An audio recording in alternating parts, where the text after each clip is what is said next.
Hi friends, welcomes to பவிஸ் கல்ரி. இன்னைக்கு நம்ம பார்க்க போகிறது சூப்பர் சிங்கர் சீசன் 11 அடுத்த கண்டஸ்டண்ட்டான நம்மளுடைய தர்ஷனா தாங்க. நிஜமாவே தர்ஷனாக்குள்ள இப்படி ஒரு வாய்ஸ் இருக்குமா அப்படின்னு எக்ஸ்பெக்டே பண்ண முடியலன்னு தான் சொல்லணும். ஏன்னா இந்த சாங் வந்து ஒரு மேல் வெர்ஷனோடது. சித்ஸ்ராமோட வாய்ஸ் ஒரு வேற, டிப்பிக்கலி வேற மாதிரி.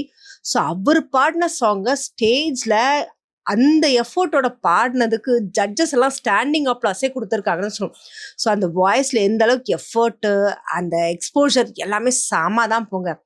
அப்படி என்ன சாங் யோசிக்கிறீங்களா? கடல் படத்துல இருந்து அடியே அடியே. ஆக்சுவலாக அந்த சாங்கே ஒரு டிஃப்ரெண்ட்டானது. ஏன்னா நம்மளுடைய ஏஆர் சாரோடைய மியூசிக்கில் லிரிக்ஸ் பை கார்கி அவரோடது. ஸோ அவரோட மியூசிக், சித்ஸ்ராமோட வாய்ஸ் எல்லாத்தையும் உடச்செடுக்கிற மாதிரி தான் இந்த சாங்கை தர்ஷனா ஸ்டேஜில் பாடினாங்க. பாடிட்டு இருக்கும்போது நம்மளுடைய அனுராதவனம் பா செம கெத்து போன்னு சொல்லிட்டு பஸ்ஸர் அடிச்சிட்டாங்க. ஸோ எல்லாரும் பஸ்ஸர் அடிச்சு முடிச்சதும் நம்மள விஜய் ஆண்டனி அவர்கள் சொன்னதான், இந்த ப்ரோக்ராம் முடிஞ்சதுக்கு அப்புறம் உன்னோட வாய்ஸ்ல நான் ஆடிஷன் கண்டிப்பா எடுக்கிறேன் அப்படின்னு சொல்லியிருக்காருங்க. ஸோ நம்மளுடைய மிஷ்கின் அவர்கள், இந்த பர்ஃபார்மன்ஸ்க்கு நான் பஸ்ஸர் கொடுக்கலனா இந்த இடத்தையே நான் கொளுத்திட மாட்டேனா அப்படின்னு சொல்லி பவர் பேக்கா சொன்னது. அடுத்ததோட ஹைலைட் என்னன்னா, உன்னி அவர்கள் சொன்னது, இந்த பர்ஃபார்மன்ஸ்க்கு ஸ்டேஜே எந்திரிச்சு ஸ்டாண்டிங் அப்ளாஸ் தான் நான் கொடுத்தான்னு சொல்லிட்டு உன்னி அவர்கள் எந்திரிச்சுன்னு ஸ்டாண்டிங் அப்ளாஸ் கொடுத்தாங்க.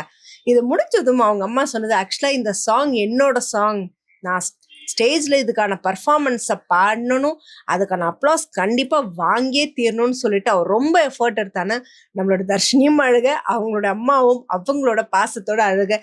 நிஜமாவே ஒரு என்ன சொல்றது, ஒரு விஷயத்த அவங்களுக்குள்ள இருக்கிறத எந்த அளவுக்கு அவங்களால எக்ஸ்பிரஸ் பண்ண முடியும், அதுக்கான எஃபர்ட் எடுக்கிறாங்க அப்படின்றது நம்ம இதுலேருந்தே தெரிஞ்சுக்கலாங்க. ரியலி ரொம்ப பெரிய ஒரு கிரேட் அப்ளாஸ் தான் சொல். ஏன்னா இந்த மாதிரி ஒரு வாய்ஸை ஒரு ஃபீமேல் இந்த மாதிரி ஒரு ஸ்டேஜில் பர்ஃபார்மன்ஸ் கொடுக்கறது அவ்வளோ ஈஸி டாஸ்க் கிடையாது.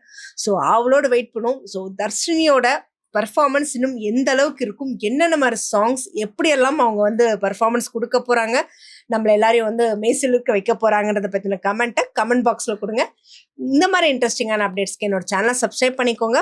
பக்கத்தில் இருக்க பெல் ஐக்கானும் கிளிக் பண்ணிக்கோங்க, நோட்டிஃபிகேஷன் மிஸ் பண்ணாமல் இருக்கிறதுக்கு.